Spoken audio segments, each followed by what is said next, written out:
The sun sat low over downtown Los Angeles, casting a warm gold light across the sidewalks where people moved with the usual afternoon rush. Some were heading home while others hurried between work and errands. Cars passed in slow lines with horns breaking the city rhythm as vendors shouted above the noise, selling snacks and bottled water. It felt like an ordinary day until it suddenly was not. Because on this familiar street a moment was about to unfold that would reveal pride, power, prejudice, and justice.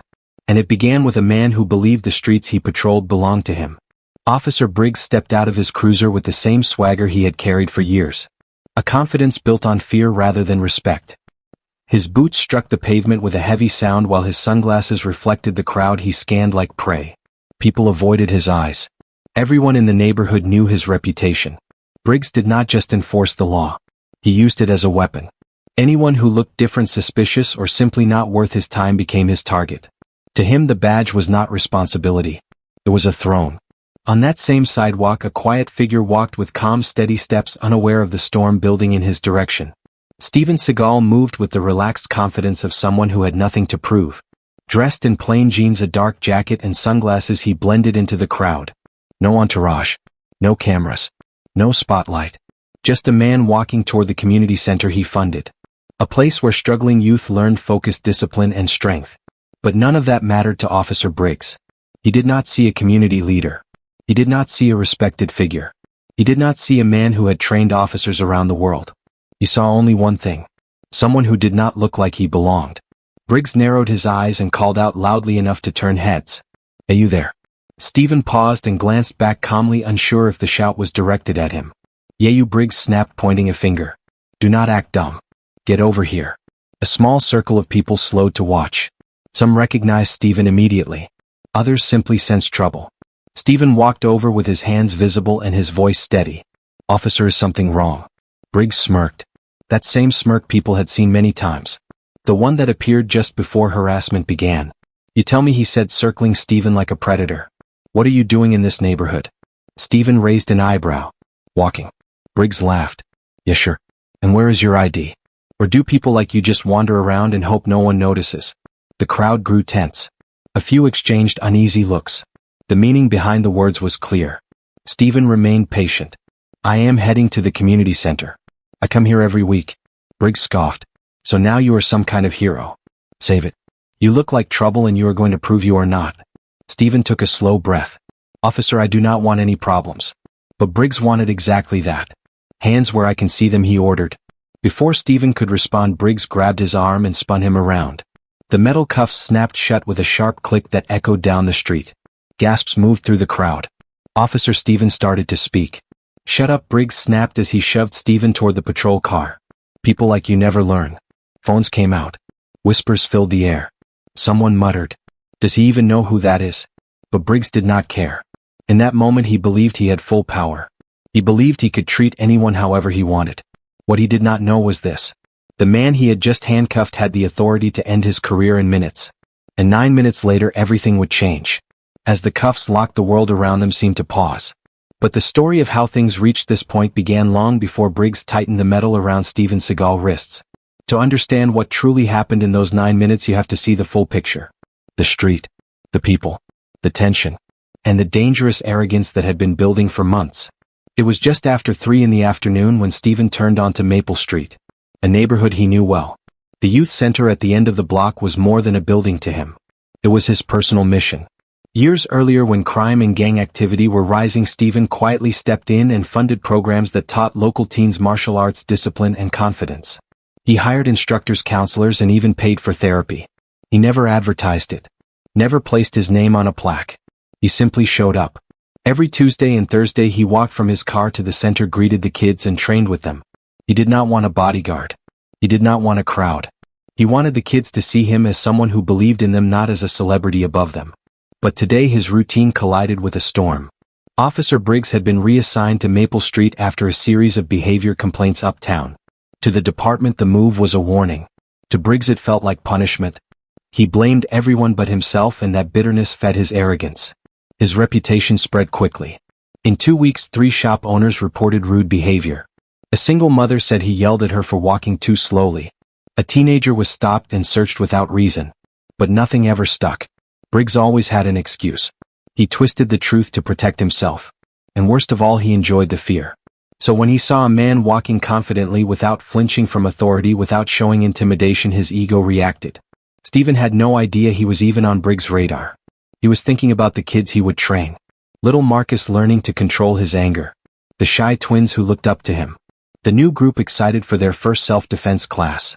He wondered if they needed new mats or new punching bags. Ordinary concerns. Briggs saw something else. Confidence looked like defiance. Calmness looked like disrespect.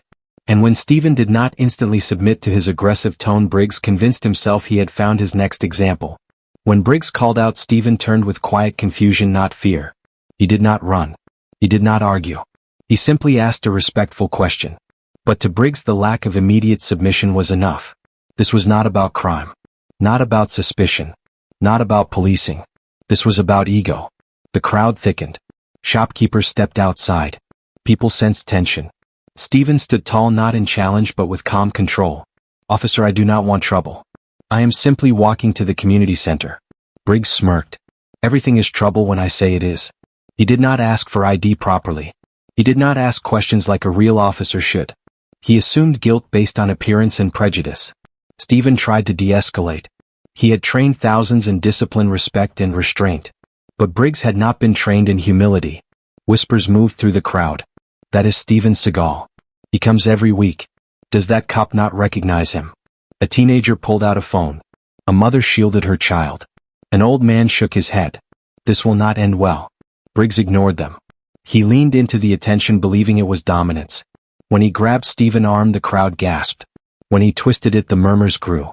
And when the cuffs snapped shut, disbelief washed across the block. Steven did not resist. He did not shout. He simply lowered his eyes and breathed steadily. But those watching felt the injustice. They saw abuse. They saw prejudice. They saw authority misused. Everyone except Briggs recognized the truth. Steven was not a threat. Not a criminal. He was one of the few people consistently helping that neighborhood. But arrogance blinds. As Steven stood cuffed beside the cruiser, a storm was already moving behind the scenes. A storm racing toward Maple Street.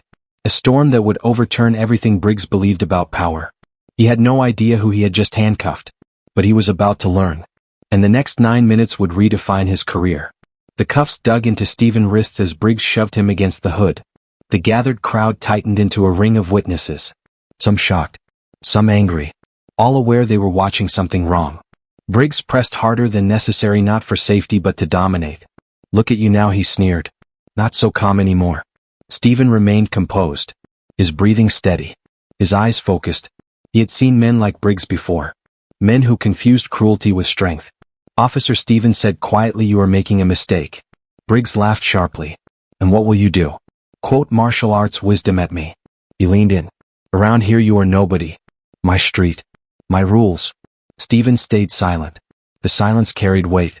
Traffic slowed. Drivers leaned out windows.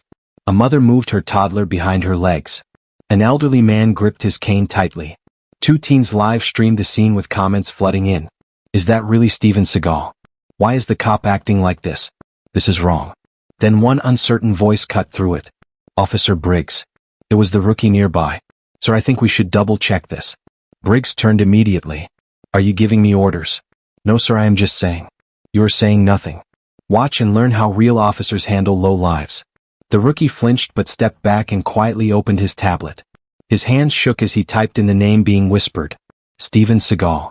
Briggs continued his performance. He circled Steven, puffing his chest as if the crowd existed to admire him. He raised his voice.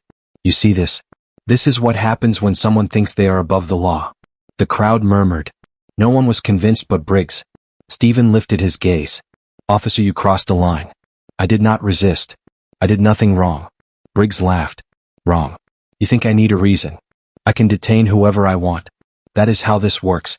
A woman finally spoke. "That is not how it works. We know who he is."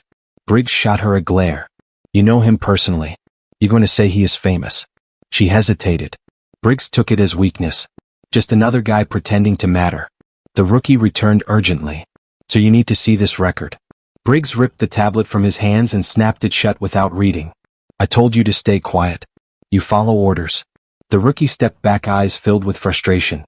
Steven, still pinned to the hood, spoke calmly. You are letting hatred guide your choices. Respect is not weakness. Abusing authority is not strength. Briggs' jaw tightened. You do not get to lecture me. He shoved Steven again, trying to force a reaction. But Steven remained still. No resistance. No raised voice. That only made Briggs angrier. You think staying calm makes you smart? He sneered. You think it makes you better than me? I will show you real fear. The crowd reacted instantly. Gasps, shouts. A few voices called out for him to calm down. But Briggs ignored them all. The rookie officer stepped forward, clearly shaken. Sir, stop. This has gone too far. Briggs snapped back, voice sharp with anger. I said step back. The rookie froze. That single moment of hesitation cost Briggs more than he realized. Two teenagers live streaming moved in closer. Across the street, a man quietly dialed 911 to report the officer. A mother shielding her child whispered, "This is going to explode." Then everything shifted. Steven slowly lifted his head and looked straight at the rookie. "It is okay," he said calmly. "Do the right thing." The rookie swallowed and raised his tablet again. This time he did not hide it. He turned the screen toward the crowd. A profile appeared. A government seal. Multiple official titles. A bold name. Steven Seagal. City Tactical Advisor. Special Operations Consultant. Authority Level Executive. The crowd gasped. The rookie's voice shook. "Sir, he outranks you." Before Briggs could respond, before he could even process it, a black SUV turned the corner sharply. Tires screeched. Sirens sounded softly. The powerful figure inside was already on the way. The reveal was seconds away. Briggs was about to learn who he had just mocked and handcuffed without cause. When the crowd saw Steven Seagal's name on the screen, a wave moved through the block like a sudden gust of wind. People leaned closer. Some covered their mouths. Others whispered about his films, his achievements, his community work, trying to match the man in cuffs with the figure they knew. But Briggs refused to believe it. He laughed and waved it away. Fake ID. Fake profile. All of it fake. You people believe anything. The rookie turned pale. "Sir, it is real. It is the official interdepartmental database." "Shut it," Briggs snapped. "I am the officer here. I know a criminal when I see one." That word struck the crowd hard. A man in a construction vest muttered, "He arrested a community hero for nothing." A woman shook her head. "That cop is finished. He just does not know it yet." Steven stood quietly against the patrol car. Still cuffed. Still calm. His eyes held no anger or fear, only a quiet sadness, as if this was a situation he had seen far too many times. The rookie took one last breath. "Officer Briggs, you need to read his file. He serves directly under." His words were cut off by the sound of screeching tires. A black SUV rushed toward them with urgency. A second followed close behind with administrative lights flashing. Not police lights. Official ones. People backed away. Phones lifted higher. Whispers turned into shock. Briggs muttered under his breath. "Great. Now what?" The SUV stopped hard at the curb. Doors opened at once. A tall man in a navy suit stepped out with steady purpose. Deputy Chief Ramirez. One of the most respected law enforcement leaders in the state. Behind him, senior administrative officers followed with sealed folders and radios. The crowd reacted immediately. "That is the deputy chief. This is serious." The rookie snapped to attention. Briggs crossed his arms, still trying to look in control. Ramirez scanned the crowd, the phones, the tension. Then his eyes landed on Steven. His jaw tightened. He moved faster. "Mr. Seagal, are you hurt? Are you all right?" The entire street fell silent. Briggs stared in confusion. "Mr. Who?" Ramirez ignored him and went straight to Steven. "We received multiple reports and live footage. We came as fast as we could. Tell me what happened." Steven lifted his head slightly. "I was walking to the youth center. Then this officer decided I did not belong." Ramirez's face hardened. Briggs stepped forward quickly. "Hold on. You are saying this civilian is someone important?" Ramirez turned slowly. "You handcuffed Steven Seagal, the special tactical advisor of this department. The man who helped design your training program. He outranks you." Briggs blinked. No words came. Ramirez stepped closer. "And you did it without cause, without procedure, and used racist language in front of civilians." Briggs stammered. "Yes, sir. It was a misunderstanding." "A misunderstanding?" Ramirez said firmly. "We have witnesses. We have video. And we have your rookie who tried to stop you." The rookie met Steven's eyes briefly, full of regret. Briggs panicked. "I did not know who he was." That was when Steven spoke again, quiet but powerful. "That is the real issue. You should not need a name to treat someone like a human being. The crowd murmured in agreement. Briggs felt the shift. The badge on his chest no longer felt like power. It felt like proof. Ramirez turned to his team. Uncuff him. The rookie stepped forward and unlocked the cuffs with steady hands. As the metal clicked open, Briggs's career began to close. The crowd released a quiet breath of relief. Steven rubbed his wrist gently and said nothing.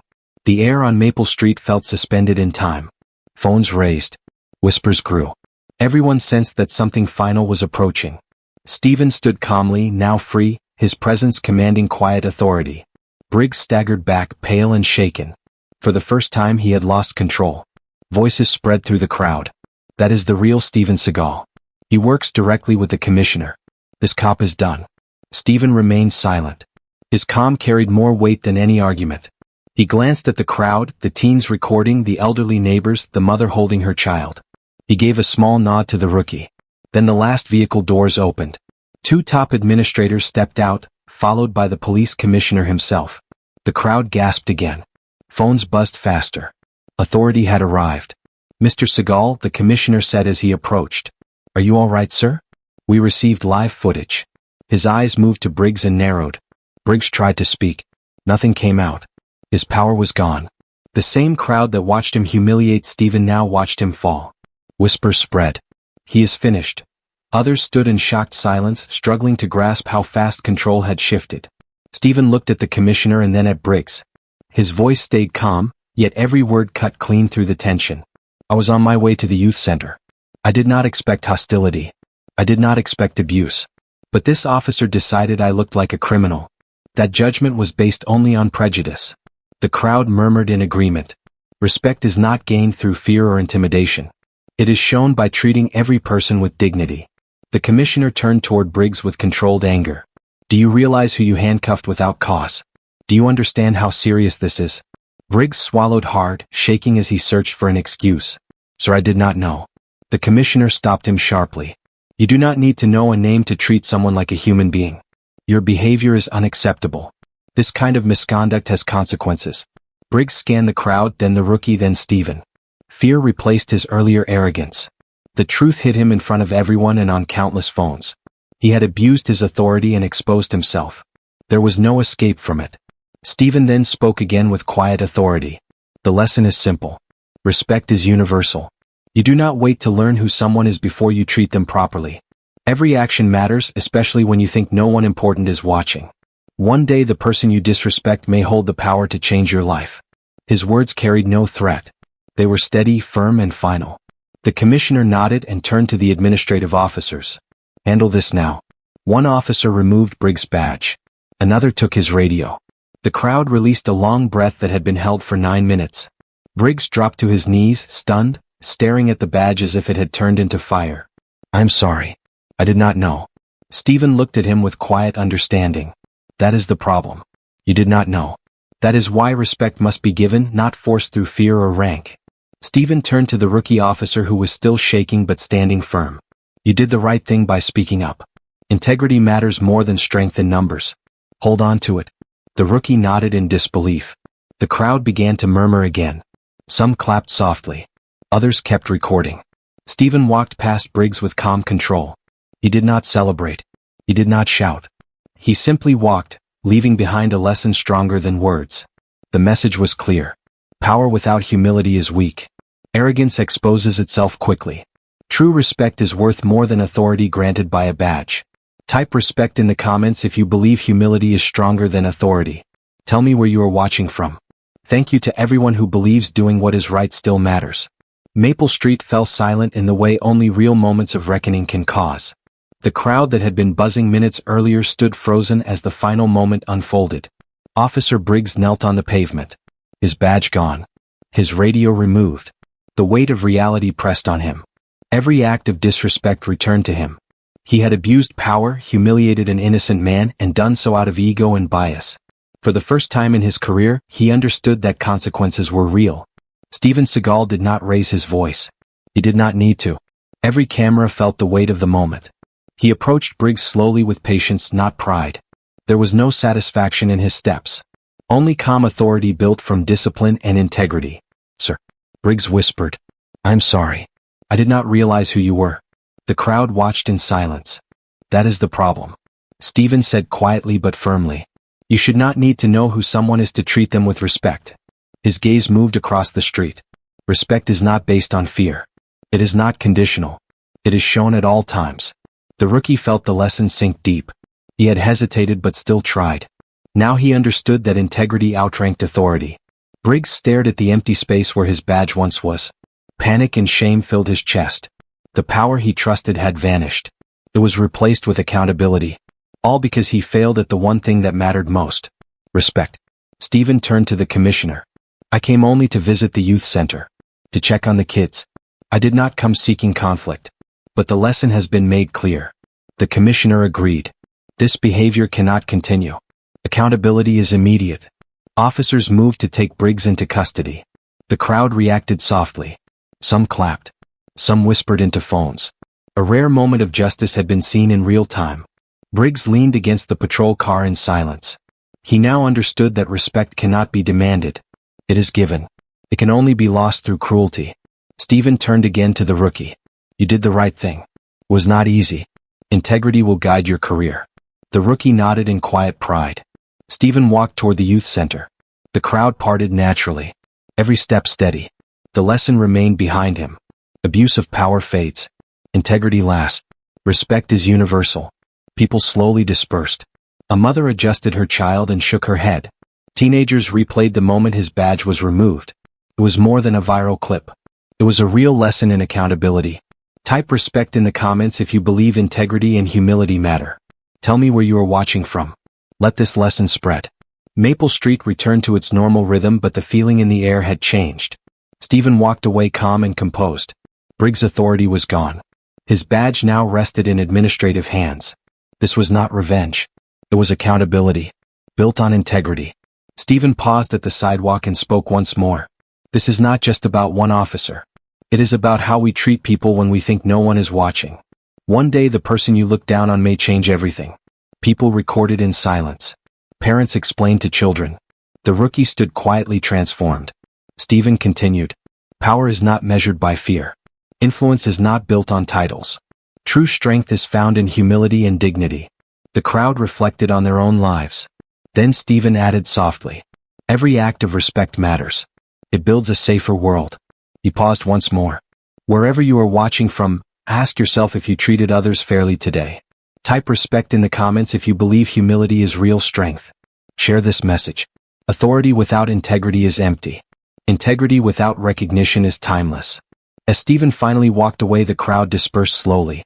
Conversations about respect filled the street. The message remained clear. True power is quiet. True respect is earned. True strength comes from humility. For everyone watching, take a moment to reflect. The smallest act of fairness can create the greatest change. Type respect in the comments. Share your story. Tag someone who inspires you. Real power begins with quiet choices. One act of respect can change a life.